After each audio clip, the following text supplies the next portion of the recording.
రాబోయే 2027 గోదావరి పుష్కరాలను దేశంలోనే ఆదర్శవంతమైన ఆధ్యాత్మిక మహోత్సవంగా నిర్వహించేందుకు కూటమి ప్రభుత్వం ఏడాది ముందుగానే సమగ్ర కార్యాచరణను ప్రారంభించిందని ముఖ్యమంత్రి, ఉప ముఖ్యమంత్రి దిశానిర్దేశాలలో రాష్ట్ర పురపాలక, పట్టణాభివృద్ధి శాఖ మంత్రి డాక్టర్ పొంగూరు నారాయణ, రాష్ట్ర పర్యాటక, సాంస్కృతిక శాఖ మంత్రి కందుల దుర్గేష్ శనివారం రాజమహేంద్రవరంలో విస్తృతంగా పర్యటించి పుష్కరాల ఏర్పాట్లను క్షేత్రస్థాయిలో పరిశీలించారు.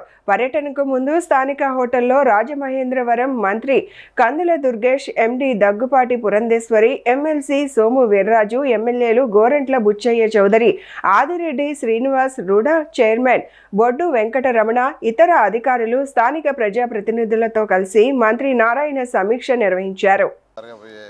గోదావరి పుష్కరాలకు సంబంధించి గౌరవ ముఖ్యమంత్రి గారు మంత్రులతో సబ్ కమిటీ వేయడం జరిగింది.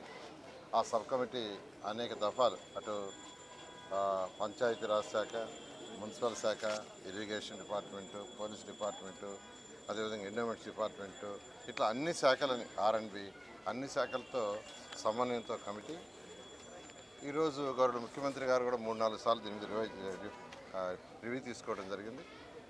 అయితే ఈరోజు గత 2014-19లో ఎంతో ఘనంగా యాక్చువల్గా ఈ పుష్కరాలు చేసాము. అయితే అప్పుడు టైం కేవలం 4 నెలల ముందే వర్క్ స్టార్ట్ చేసాం, కేవలం 4 మంత్స్ ఉంది.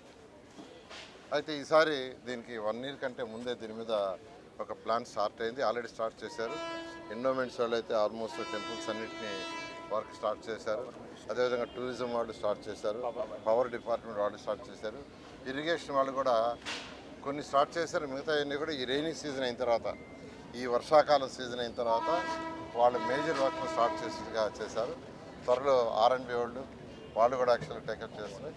ఈ నేపథ్యంలో మున్సిపల్ శాఖలో గత వారం ఇక్కడికి రావడం జరిగింది.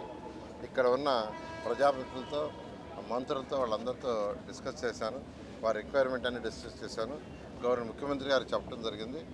580 కోట్లు ఈరోజు విజయవాడ మున్సిపల్ కార్పొరేషన్లో పుష్కరాలకు సంబంధించి ఏదైతే వర్క్స్, రోడ్లు వైడింగ్ కానీ, రోడ్లు కానీ, వాటర్ కానీ, రాజమండ్రి మున్సిపల్ కార్పొరేషన్కి ఆ యొక్క సివరేజ్ కానీ, స్ట్రాంగ్ వాటర్ కానీ, డ్రింకింగ్ వాటర్ కానీ, శానిటేషన్ కానీ ఇవన్నీ చేయడం కోసం యాక్చువల్గా ఒక 580 కోట్లు గౌరవ ముఖ్యమంత్రి గారు శాంక్షన్ చేయడం జరిగింది. ఆల్రెడీ నేను కమిషనర్ గారికి చెప్పాను, అది కోఆర్డినేట్ చేసుకుని ఇమీడియట్గా టెండర్లు పిలిచి వర్క్ స్టార్ట్ చేయమని. ఈ నేపథ్యంలో ఈరోజు యాక్చువల్గా ఇక్కడికి రావటం, ప్రజాప్రతినిధులతోనూ అధికారులతోనూ యాక్చువల్గా కోటిలింగం ఘాట్ నుంచి ఘాట్లోని యాక్చువల్ పుష్కర్ ఘాట్ దాకా తిరగటం కొన్ని గమనించాము. ఇవన్నీ కూడా ఇరిగేషన్ శాఖ మంత్రితో, ఎందుకంటే ఎక్కువగా ఇరిగేషన్ శాఖకు సంబంధించినవి, వారితో మళ్ళీ కూర్చొని వారిని కూడా రమ్మని వారితో కూర్చొని డిస్కస్ చేసి దాని మీద కూడా ముందుకు పోవటం జరుగుతుంది. ఈసారి కనీసం పోయినసారి అయితే 4,80,00,000 సుమారుగా వచ్చారని ఎస్టిమేషను.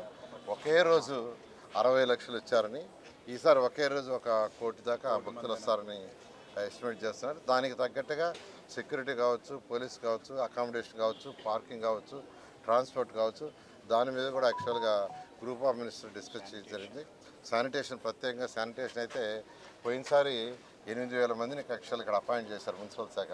ఈసారి 15,000 కావాలని, ఆల్రెడీ 15,000 మంది కావాల్సి వస్తుందని శానిటేషన్ సంబంధించి చెప్పడం జరిగింది. పోలీసు 30,000. ఈ విధంగా దీన్ని యాక్చువల్గా గౌరవ ముఖ్యమంత్రి గారి యొక్క ఆధ్వర్యంలో ఇది చేస్తున్నా. ఖచ్చితంగా ఈసారి ఎటువంటి అవాంఛనీయాలు జరగకుండా ఈ పుష్కరాలు ఘనంగా చేయడం జరుగుతుంది.